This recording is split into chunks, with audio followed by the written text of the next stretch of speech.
coming to you from Las Vegas, as always, proudly brought to you by DraftKings Sportsbook. Another nice day of sports in front of us, another Game 7 for us to preview. We'll go through some NFL talk as well, because there are more and more markets getting put up over there. Going to have our first NFL draft, our NFL draft of the season as well, Mike. But let's go ahead and start to look at what happened yesterday. And Game 7 did deliver. We get a nail. Again, if you're a Boston fan, maybe you didn't like it. You know, if you're a Boston fan, I know you're sitting here going like, oh, no, not again. But yes, we do get a game that delivers, Bruins do end up moving on. Yeah, a wonderful hockey game. And again, this is another game that was 0-0 till late in the third period. You get the Maple Leafs to break the ice there with about 6 minutes left in the third. Bruins respond in kind quickly, and we go to overtime. The best thing in the NHL playoffs, those Game 7 overtimes. Didn't get treated to a long overtime game here. Wonderful play by Boston. It's one of those situations where when you're watching it, you're like, oh, that can't be playing. It was kind of a lucky bounce. But you actually look and you watch the replay, you can see Pastrnak streaking down the side, points his stick toward the boards. It's essentially a dump-in pass, bounces off the boards. Pastrnak beats the defenseman to the puck. Nice little okey-doke move, goes over the glove or over the pad with the backhand. Just a wonderful goal to end the series. A phenomenal game, too. We had a post late in the third period from Boston. That could have switched the game. The Maple Leafs almost scored with less than 5 seconds left in the third period. That could have flipped it that way. And this isn't one of those games where it wasn't an exciting 0-0 game. We had over 30 shots by both teams heading into overtime. Just a phenomenal hockey game, a great treat to end the first round here. Well, set up the other Game 7, I should say, in the first round here in the NHL playoffs. And the unders, man. The unders have been just crushing it in Game 6s and Game 7s. Yeah, that was never a sweat, as you mentioned. No. We were scoreless for a very, very long time in this one. Take that, O's the mentalist. Boston comes through, gets this done, and they do go on in advance. They are still plus 155 underdogs to the Florida Panthers, who are minus 180 in that next series here, Mike. So, of course, we will preview that whenever we get a little bit closer. At least for one night, the Timberwolves were the better team. They went out, get it done. They did answer some questions, though. So I'm glad I got to sit on the sidelines for this one, even though, I kind of had a feeling that I was leaning towards the Timberwolves, but I couldn't get to the fact, I wanted to see how they were going to defend Joker. And listen, it wasn't like they shut him down or anything, but they did exactly what we talked about. They rotated all three guys. All three bigs took their turn on Jokic, which made him have to kind of alter his game at least at different points throughout the game, right? He couldn't settle into one single way of playing. And I thought that was an interesting way for the Wolves to go about it. And so we at least got that part of the equation answered last night. We did, and it was an interesting game from Joker. When you go back, you look at the box score, it goes 2 for 9 from three-point range. That is the most three-pointers that he has shot all season. His highest average in a single month was 4.4 three-pointers per game. So I expect we're going to see some adjustment from the offensive perspective here from Denver heading into Game 2. They don't want Joker shooting 9 threes. They want him shooting 3, maybe 4 threes, and be able to get into the paint where he can distribute the ball more versus being out on the perimeter and shooting those threes.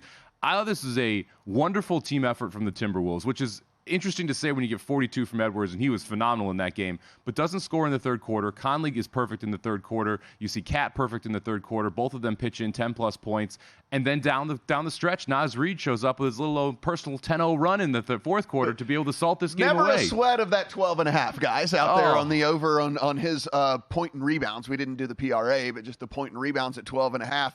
Yeah, it was like, Naz Reid, are you gonna get involved there? And then bam, he just flies over. He does play 23 minutes, ends up with 16 points and 4 boards. So that was ends up easily covering if you did play that over 12.5 points and rebounds. But you were wondering if it was going to get there. That said, it played out like we said.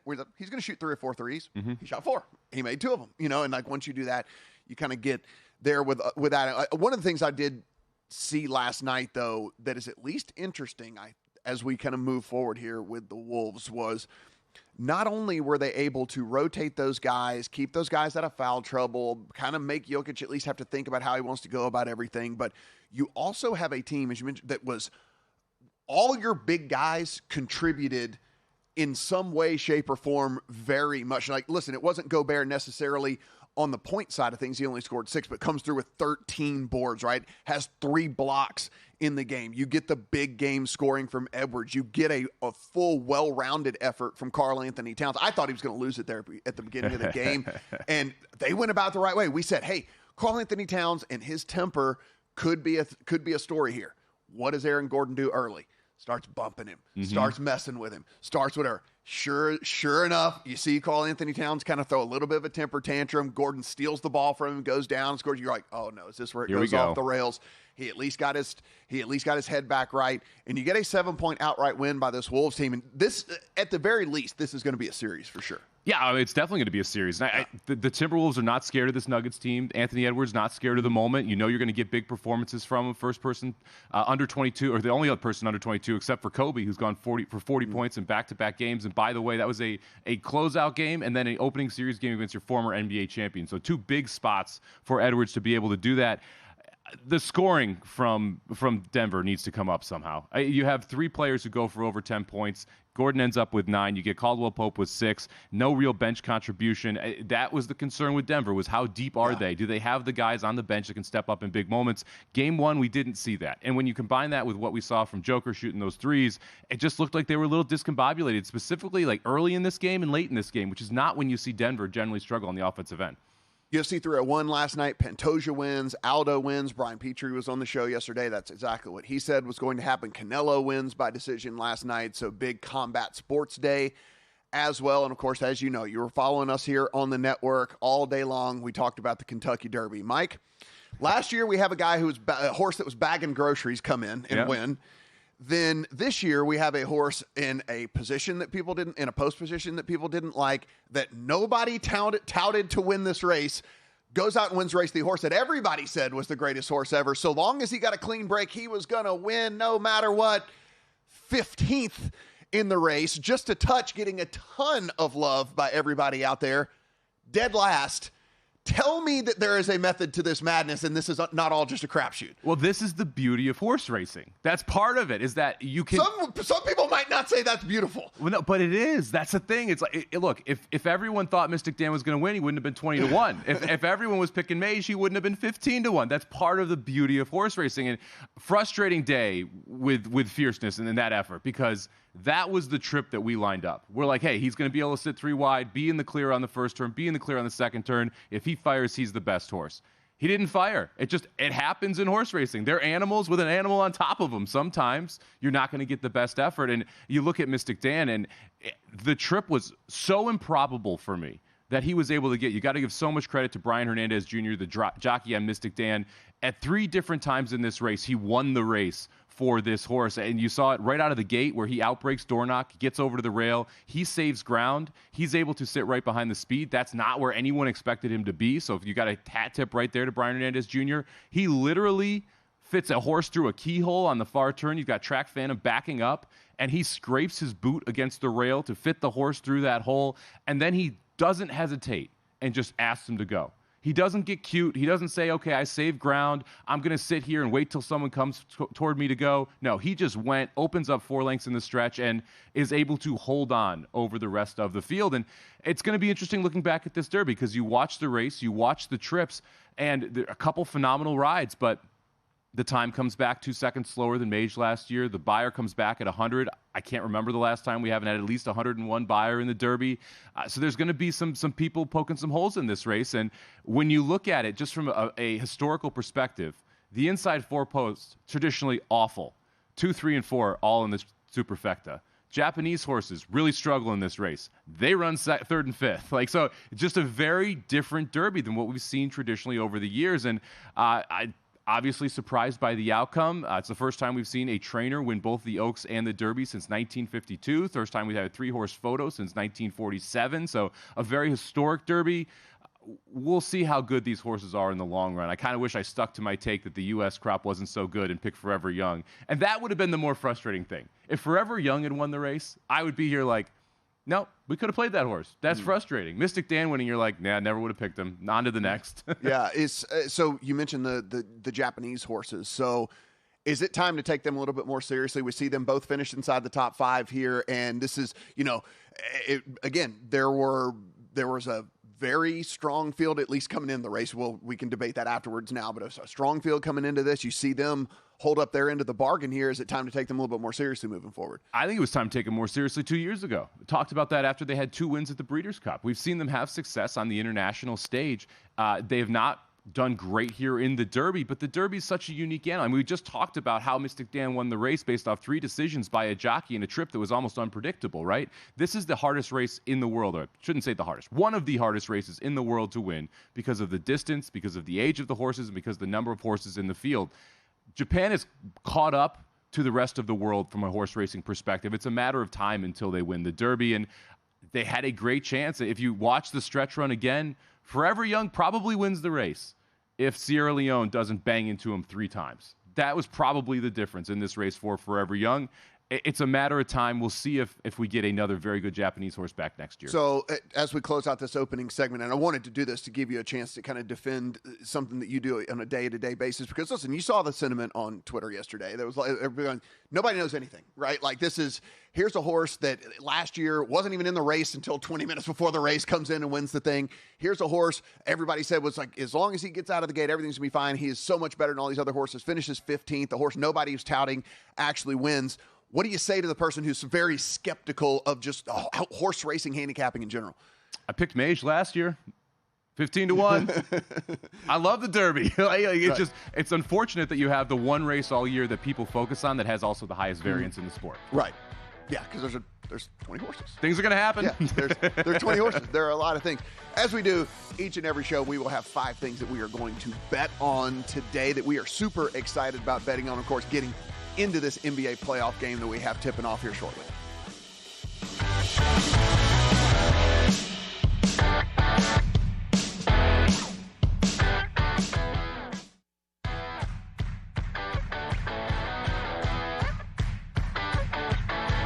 This is The Handle with Matt Brown and Mike Summage on VSiN, the Sports Betting Network.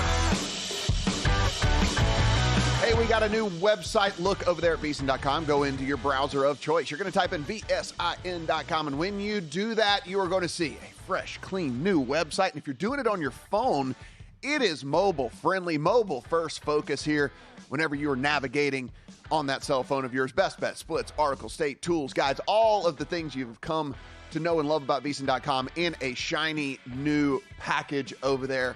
Everybody, VSiN.com. All right, classic. High five. It's time for the Handle's High Five. High five. All right. Number one, we are going to get into a lot here in just a second, so won't spend a ton of time here. Game 7, Magic and Cavs. We will be doing a full preview here of this game, Mike, in just a second. 3.5 in favor of the Cavs, 195 now. Your total in that one. Let's keep it rolling. Number 2. So here we go. We got a game 1 today. So we have a game 1 over in the NHL. We got the Hurricanes and the Rangers. This is coming to you in about 4 hours. About a coin flip, Mike. 105, 115, 5.5 is our total. If you like one of those puck lines, which Mike sometimes plays the puck lines, -1.5 Hurricanes is plus 225, +1.5 on the Rangers, -278. Really interesting game here. Rangers won the division with 114 points in the regular season. The Hurricanes ended up with 111, yet the Hurricanes -140 favorites in the series. You can get +125 on the Rangers last I saw. I'm surprised the Rangers are dogs right out of the gate here. Look, the Canes played phenomenal in the first round, but let's face it, they didn't have the greatest opponent in the world, right? And yes, the Rangers played well. The Caps not wonderful either, but this is a complete Rangers team. They can score. They can defend. They've got good goaltending, but guess what? So is Carolina. This is going to be a phenomenal series. Let's move it on. Number 3. Another game 7. Yes, 2 game 7s today. 1 on the court, 1 on the ice. Vegas Golden Knights, Dallas Stars.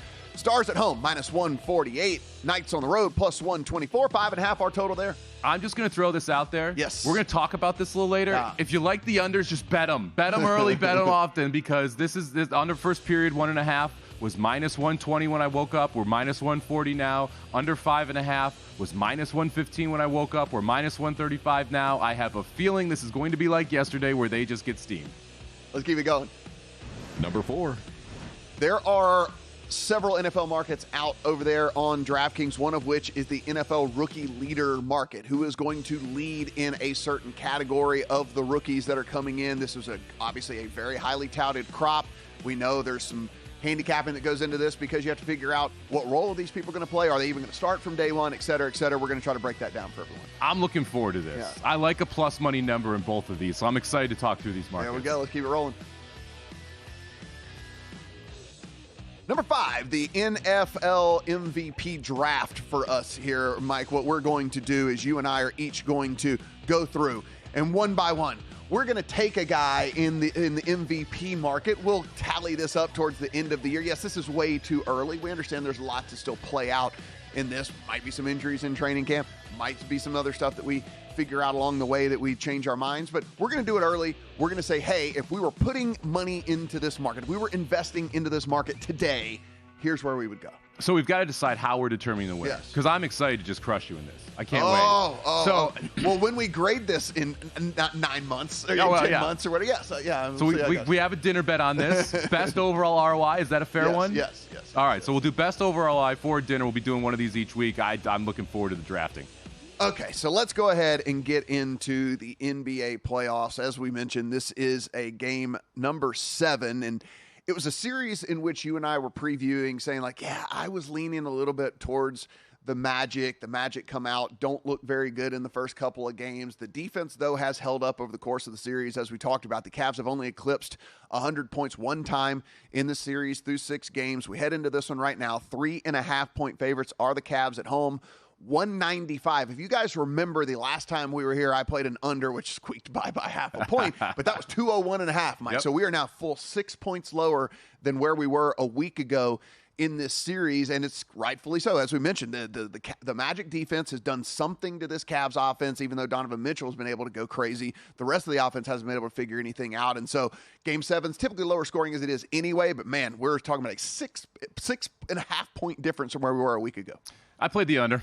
I played under 195.5. And look, these Game 7s traditionally are going to be slower pace. You're higher pressure. You're going to see teams shoot lower percentages. The refs don't call as many fouls. All these things generally lead toward the unders in these games. And neither of us are huge proponents on making bets because of betting splits. But I thought the betting splits were actually really interesting, specifically with the total in this game. Woke up to the total be sitting at 195. At that point, 78% of the bets, 79% of the money toward the over. Yet the total had ticked down a half point. You fast forward to now, we're down to 194.5 in a lot of places. 28% of the bets on the under. So significantly less, but the handle is now up to 40% on the under. So we have seen bigger bets consistently come in toward the under since we were sitting at that 195.5 number. I agree with it. Look, these two teams have the tendency to not score for long stretches anyway, and now you put them in a Game 7 situation. I like it quite a bit here on the underside. I don't mind attacking the team total unders either. Like the Cavs sitting there at 98.5, kind of like the under. Yeah. They've struggled to get to 100 all series at this point. What makes us think that it's going to be different in Game 7 when the pressure is ratcheted up? Yeah, as the course of the series has gone on, like I said, if you were with us a week ago, I was leaning towards the Magic, and I thought that the Magic were the team to take in this series, and I wanted to see how Game 1 played out. Kind of was hoping the Magic, were going to look completely terrible, and then it would give me an opportunity to just kind of get off. End up not doing any of that because it was just, I couldn't really get definitive. I think over the course of this series, though, Mike, I think Cleveland has been the better team, specifically the last game, right? I mean, they just get outplayed in a quarter. I understand you got to play 4 quarters. It's a 4-quarter game, but for 3 quarters, they were the much better team than the Magic. And then for whatever reason, 1 quarter goes against them and they end up losing that game. Back home here in a Game 7 in which Donovan Mitchell has just been going absolutely nuts in all of this. Looks like they're going to get Jarrett Allen back as well for this game, which should help them in the rebounding category a little bit. Should also help them down low to where Banchero basically can't just do whatever he wants to down there. I think I'm going to end up playing the Cavs here at home, which is against where I thought this series was going to go. But as I've watched these games, I've kind of shifted my mentality here. Hey, guess what, sports writers? You can do that. It's crazy, right? I know it's like everyone wants to sit there and triple down on takes and think that it's like some sort of weakness if you change your mind. No, it's not. I have eyes, and I'm sitting here looking at this, and I think that now I've kind of shifted where I think the Cavs are probably the play here in this. Yeah, I have I've got a Magic plus 165 ticket for the series. I'm pretty happy with that ticket. Yeah. I think I picked the right side at the plus 165 number. We'll see how it plays out now. I mean, it's one game, and if I bet them now, it'll be plus 130 on the money line. So I've got value in that sense. The cap was they're going to be very tough to beat at home. They went 3-0 at home. Yep. Can they get a game on the road? That was the question. They kind of blew Game 5. The Magic kind of blew Game 5. I thought they had a very good chance to win that game. Ended up not getting it done. Cleveland could have very easily won Game 6. They couldn't get it done. Now we're here back in Cleveland for Game 7. I'm not interested in playing a side. Yeah. I will tell you this. If the Magic get up early and I can catch 3 or 4 points with Cleveland, I will be coming back on Cleveland in-game to cover some of that series bet. We look at this player prop market over here, and Donovan Mitchell all the way up at 29.5. And here's the thing, though. It is a Game 7. He is likely to play 44 minutes, 45, 46. And all of it? Yeah, and if this thing is just literally tooth and nail the whole way, he might play nearly every single second of this game.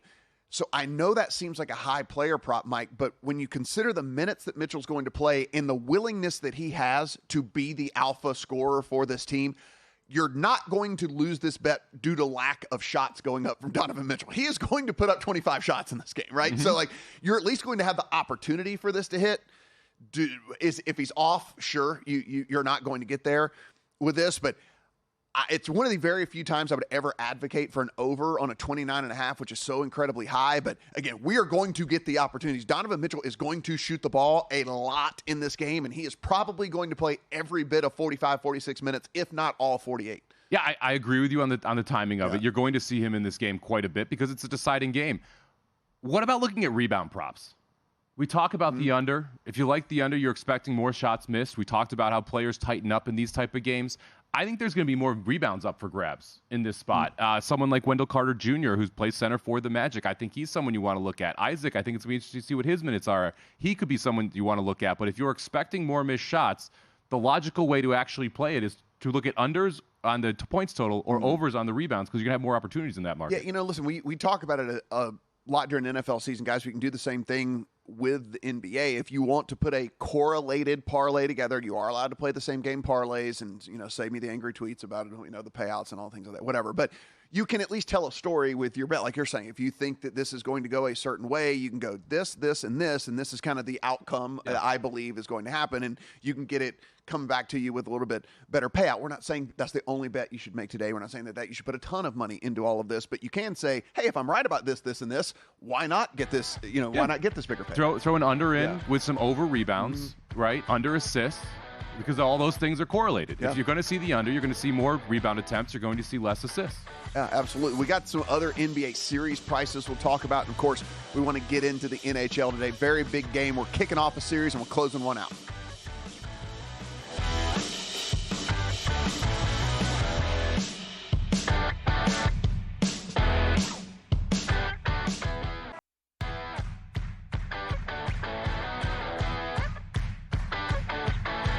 This is The Handle with Matt Brown and Mike Summage on VSiN, the Sports Betting Network.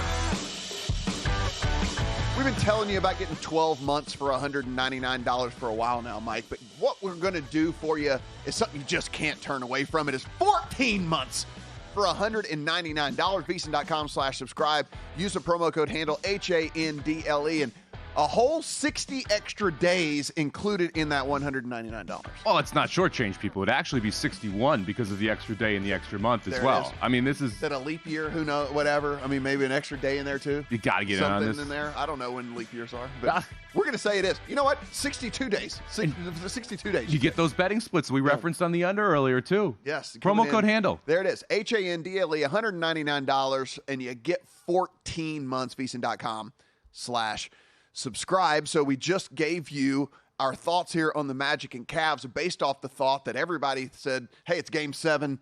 Jared Allen's going to play. It's game 7.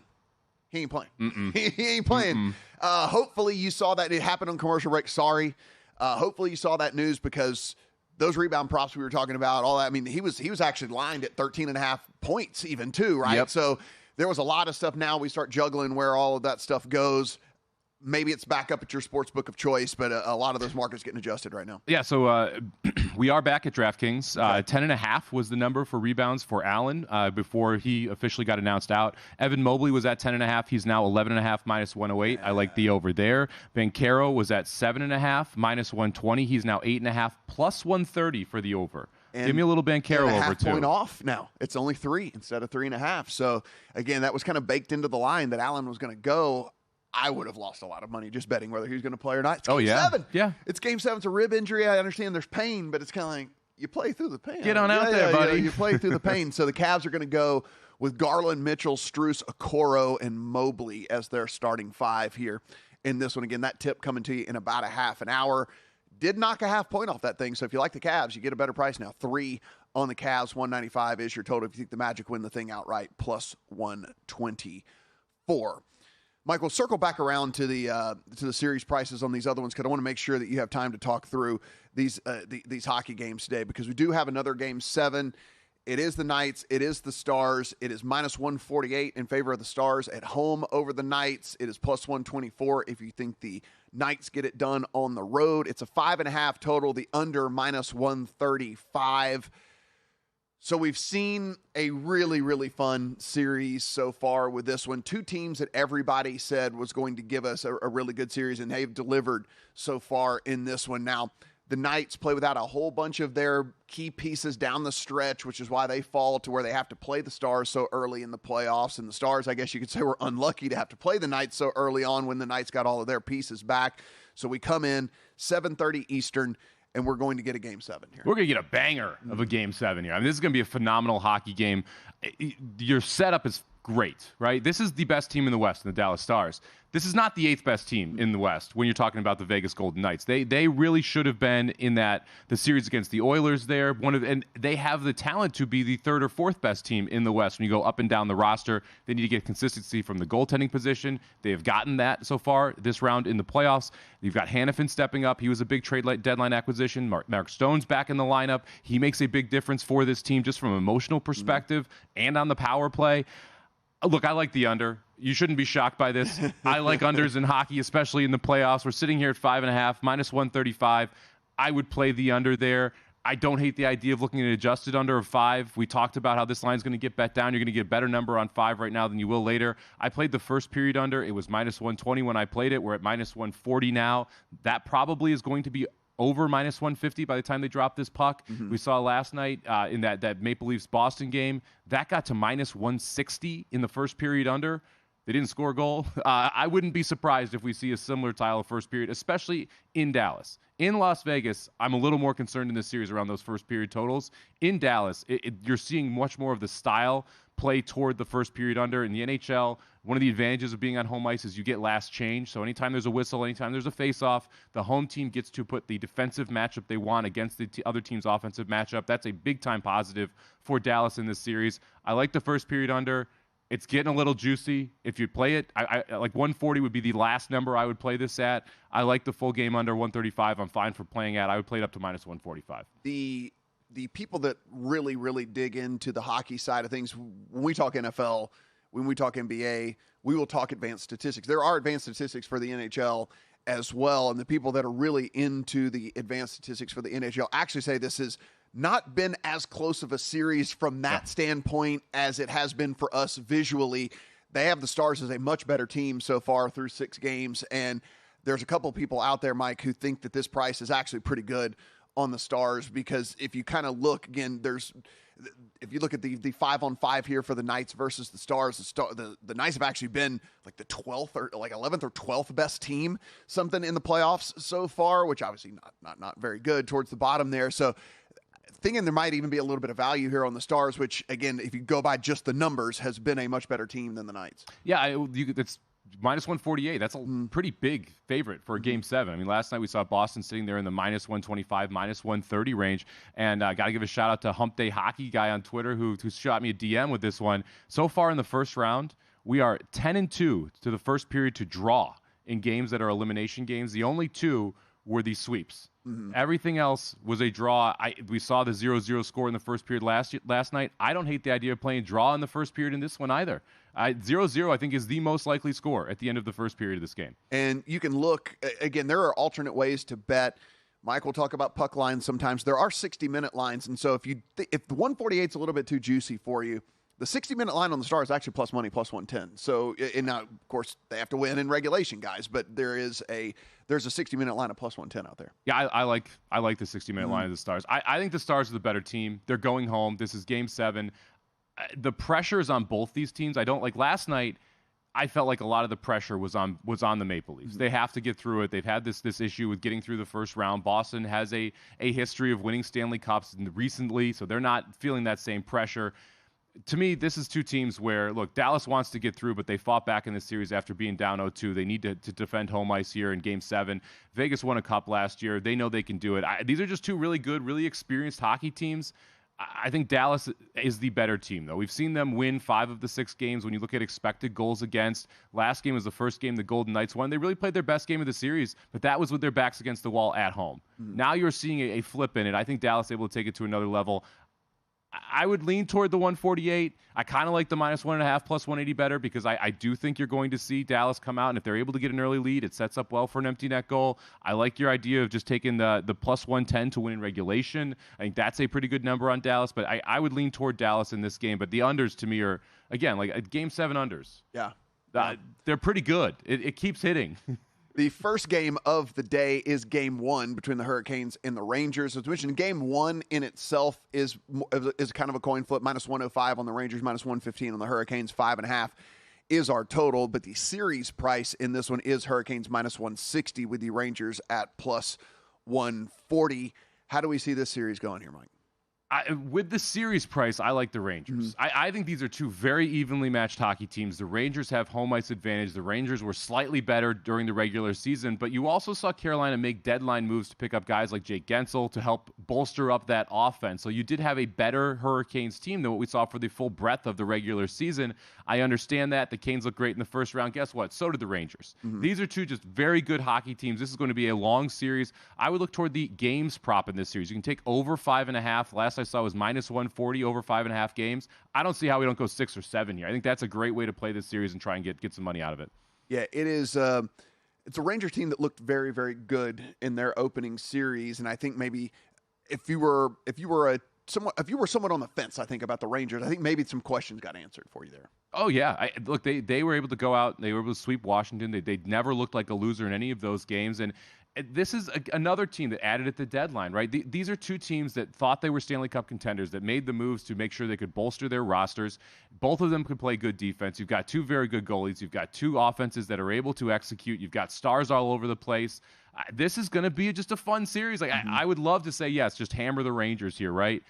I don't have that much confidence that they're going to be able to handle the Hurricanes, specifically in Carolina. I do think home ice advantage matters here. Madison Square Garden, a very hard place to go in and win. I think the Rangers defend home ice. I played the -105 today. I would lean toward the first period under, lean toward the game under all series. These are two teams that are going to play good defense and not give up a lot of silly chances, right? If you wanted to take a shot, to me, you take Rangers in 6 because it's +650. You're able to try and close out. You're able to try and close out there in Carolina. The idea is you win your 3 at home, you try and take one in the road. But I'm not going to bet the series going into it here. I'm going to play this game by game. I'm going to have some first period unders as we go along. I'm going to have some full game unders as we go along. But to start it out, I do like the Rangers. As we head out here, quick turnaround for the Bruins. Back at it tomorrow. They find themselves as +155 dogs in the series to the Panthers. Price is right. I mean, I like this Panthers team quite a bit. I played them -170 in the first round against Tampa, -1.5 against Tampa. I would lean toward -1.5 again here against the Bruins.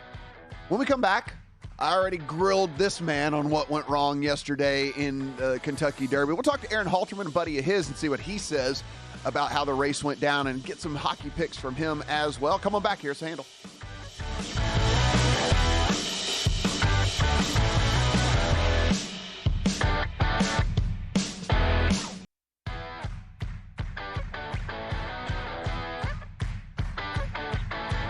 This is The Handle with Matt Brown and Mike Summich on VSiN, the Sports Betting Network.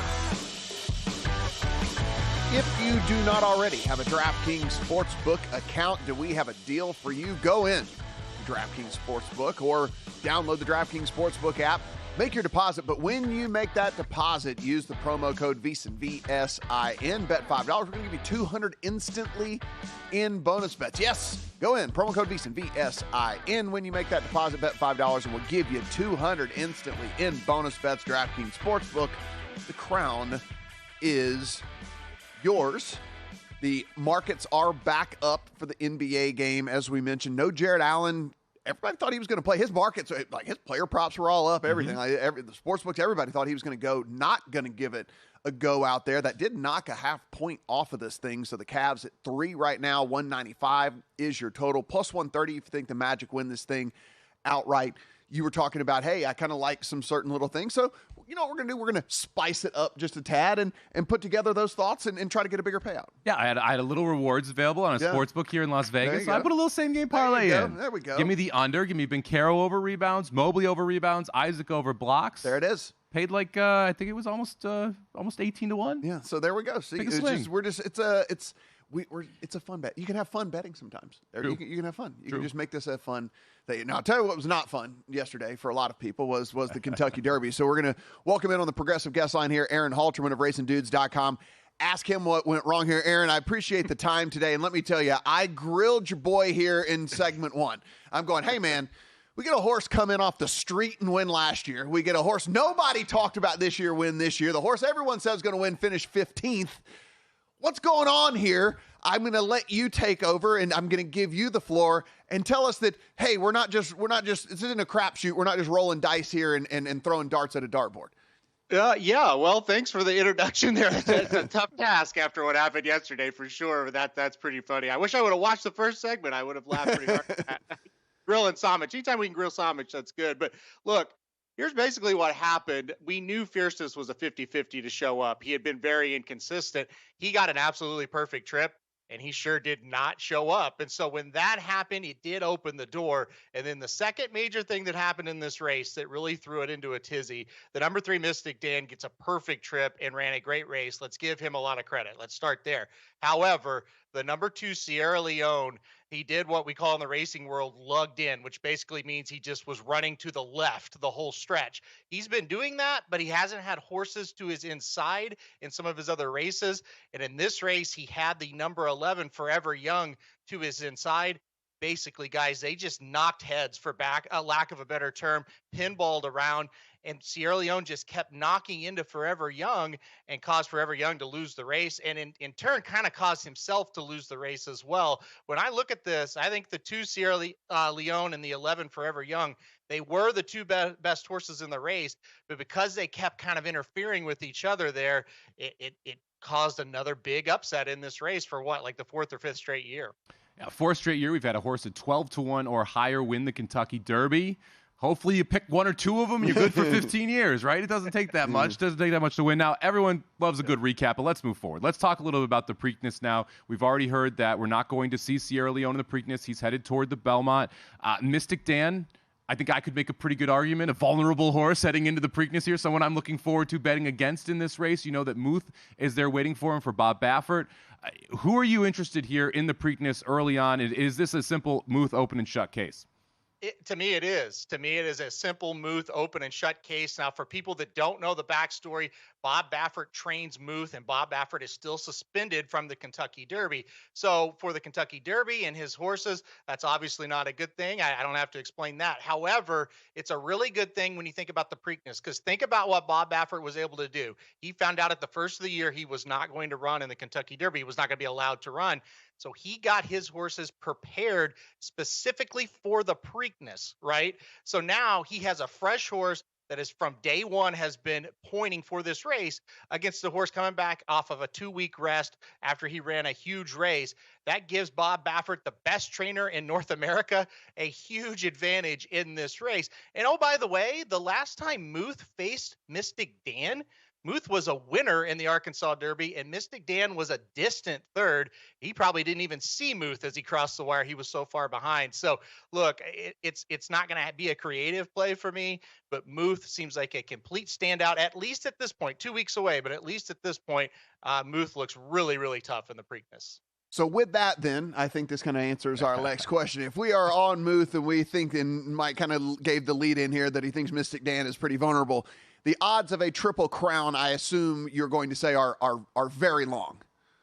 I would not trust a Triple Crown. A couple of things. Even if Mystic Dan goes to the Preakness, we'll see what happens. But his trainer, Kenny McPeak, came out this morning and said, we're not even committed to the Preakness yet.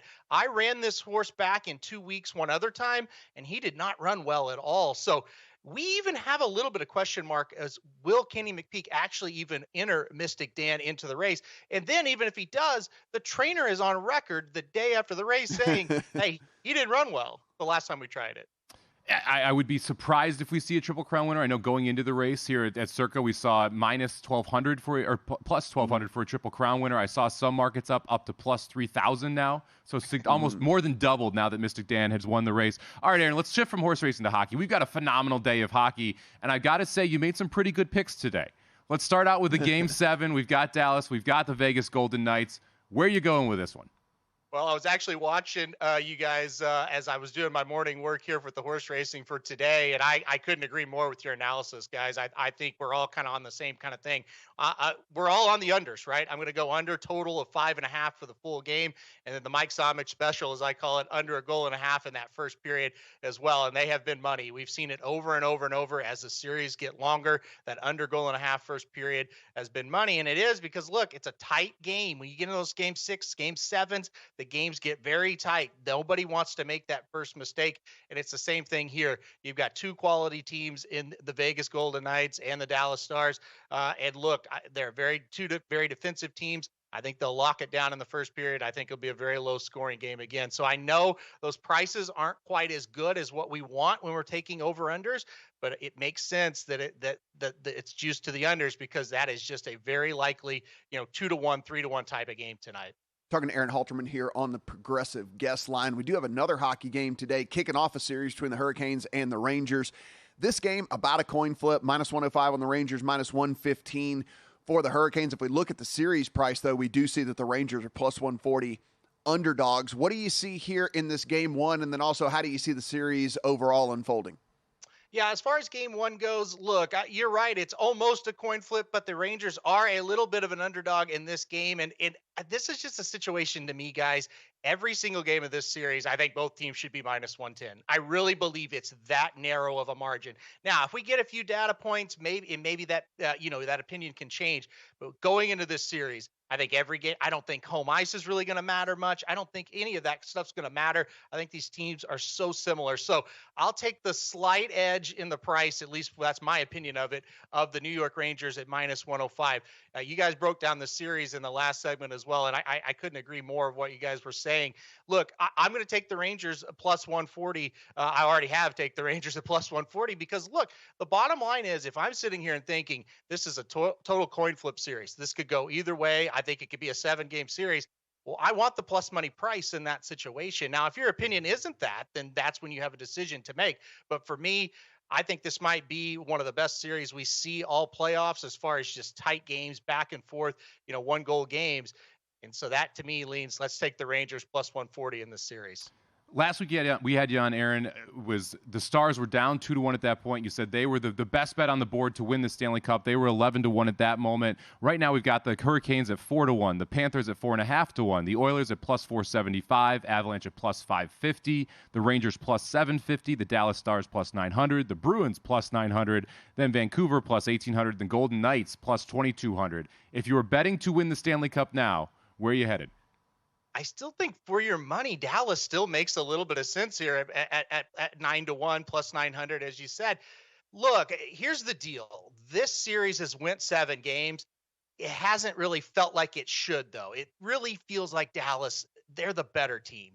And so I still think they're going to get through this series, and I still think you're going to get a decent price on them, guys. And look, I like Colorado as well, but plus 550, is that a little too short? For me personally, it is because I have them at a little bit of bigger number earlier in the market when the regular season was going on. But if you're looking at them, they were very dominant in round 1. They're going to be really tough. I really think, that Dallas-Colorado winner, they're going to be very tough.